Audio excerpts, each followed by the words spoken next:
قرآن میں تو پہلے سوچیں یہ قصہ یہاں پہ کیوں ہے، اس کا سورت سے کیا تعلق ہے۔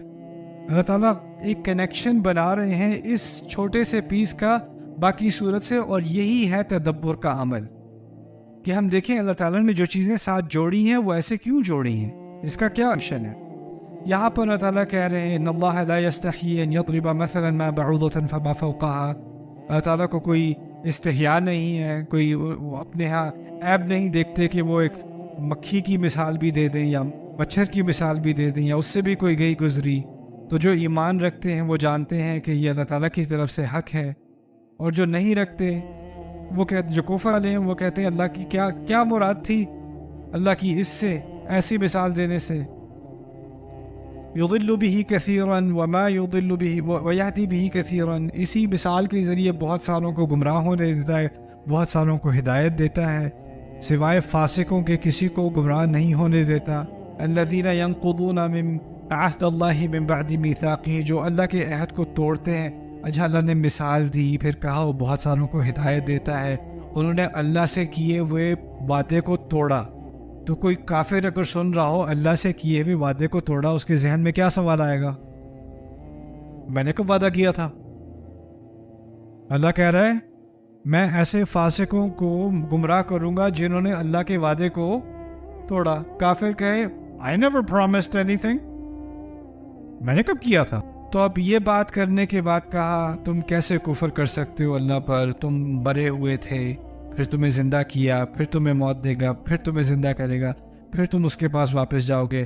اس نے ساری زمین تمہارے لیے بنائی، آسمان بنایا، ہر چیز کو جانتا ہے، اور اب کہاں بات شروع ہوگی ایک دم سے، قصہ آدم۔ تم اموات تھے، تم نہیں تھے، تمہیں پہلے بنایا گیا آدم علیہ السلام۔ جب آدم علیہ السلام کا قصہ آئے گا تو آگے آپ دیکھو گے کیا ہونے والا ہے۔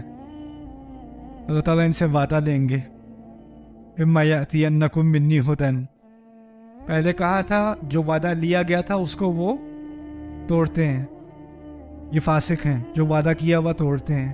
اب آدم علیہ السلام کے قصے سے یہ بات سامنے آ جائے گی کہ یہ کون سا وعدہ ہے اور یہ کب لیا گیا تھا، اور یہ سب انسانیت سے لیا گیا تھا، اسی وقت لے لیا گیا تھا۔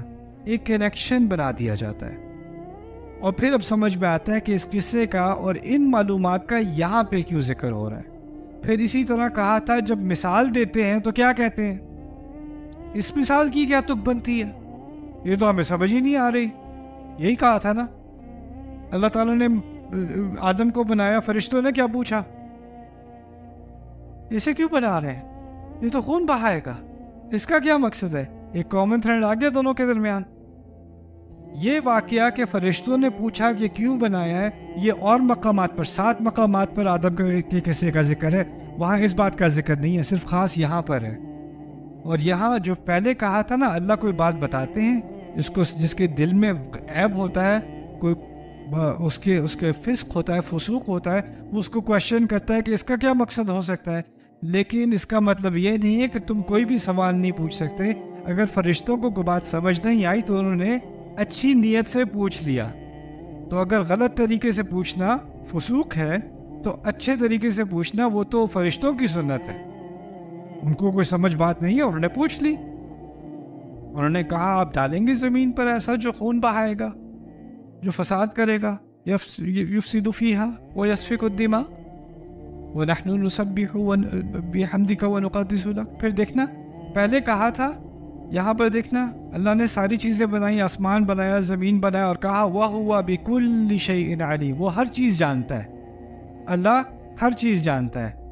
اور ایک عجیب تناسب ہے، جب فرشتوں نے کہا کہ آپ ایسی مخلوق کو بنائیں گے جو خون بہائے گی، فساد کرے گی، تو ہم تو تسبیح کر رہے ہیں لیکن ہمیں سمجھ نہیں آ رہی یہ بات۔ اللہ تعالیٰ نے کیا کہا، انی اعلم ما لا تعلمون، میں وہ جانتا ہوں جو تم نہیں جانتے۔